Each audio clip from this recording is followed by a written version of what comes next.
MS రాజు గారు మడకాసిర. ధన్యవాదాలు అధ్యక్ష. గవర్నర్ గారి ప్రసంగానికి ధన్యవాదాలు చెప్పే అవకాశం కల్పించిన గౌరవ స్పీకర్ గారికి, గౌరవ ముఖ్యమంత్రి గారికి ధన్యవాదాలు తెలియజేస్తూ, మన రాష్ట్రం గత 5 ఏళ్లలో 25 సంవత్సరాలు వెనకబడిపోయిందని చెప్పేసి గవర్నర్ గారు మాట్లాడిన మాటలు 100% ఏకీభవిస్తున్నాను అధ్యక్ష. అదేవిధంగా అనేక ఆటుపోట్ల మధ్య రాష్ట్ర బ్రాండ్ని ప్రపంచ స్థాయిలో నిలబెట్టేందుకు కూటమి ప్రభుత్వం చేస్తున్న ప్రయత్నాల్ని గవర్నర్ గారు రాష్ట్ర ప్రజలకు తెలియజెప్పినందుకు కృతజ్ఞతలు తెలియజేస్తూ, గడిచిన 5 సంవత్సరాల కాలంలో రాష్ట్రంలో దళితులు, బడుగు బలహీన వర్గాలు వారిపైన దాడులు, హత్యలు, అత్యాచారాలతో రాష్ట్రం భ్రష్టు పట్టించినటువంటి పరిస్థితుల్లో ప్రస్తుత ప్రభుత్వం ఆ వర్గాలకు రక్షణగా సంక్షేమం, అభివృద్ధి, రక్షణ కల్పిస్తూ కూటమి ప్రభుత్వం తీసుకెళ్తున్నటువంటి నిర్ణయాల్ని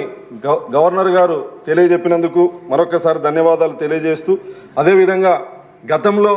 గౌరవ ప్రతిపక్ష నేతగా చంద్రబాబు నాయుడు గారు ఎస్సీ వర్గీకరణని చేస్తాం, అధికారంలోకి వస్తామని చేస్తామని చెప్పి మాట ఇచ్చిన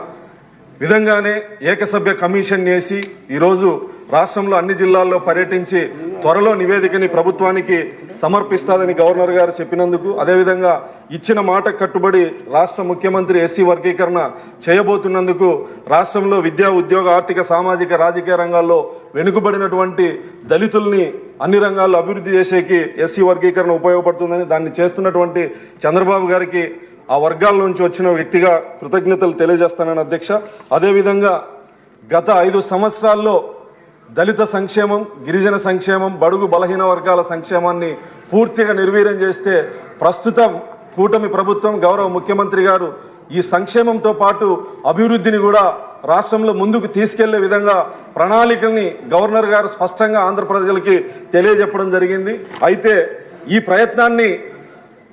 ప్రత్యర్థి పార్టీ నాయకుడు జగన్మోహన్ రెడ్డి గారు స్వతహాగా పులివెందల్లో మైన్స్ యాజమాన్యాల్ని బెదిరించి లాక్కున్న విధంగా వాళ్ళ తండ్రి గారు, తాతగారు ఏ విధంగా అయితే లాక్కున్నారో ఆస్తుల్ని, ఆ విధంగా అవకాశం లేకపోయినా, ప్రజలు తీర్పు ఇవ్వకపోయినా ప్రజాస్వామ్యాన్ని అపహాస్యం పాలు చేస్తూ, రాజ్యాంగాన్ని హేళన చేస్తూ ప్రతిపక్ష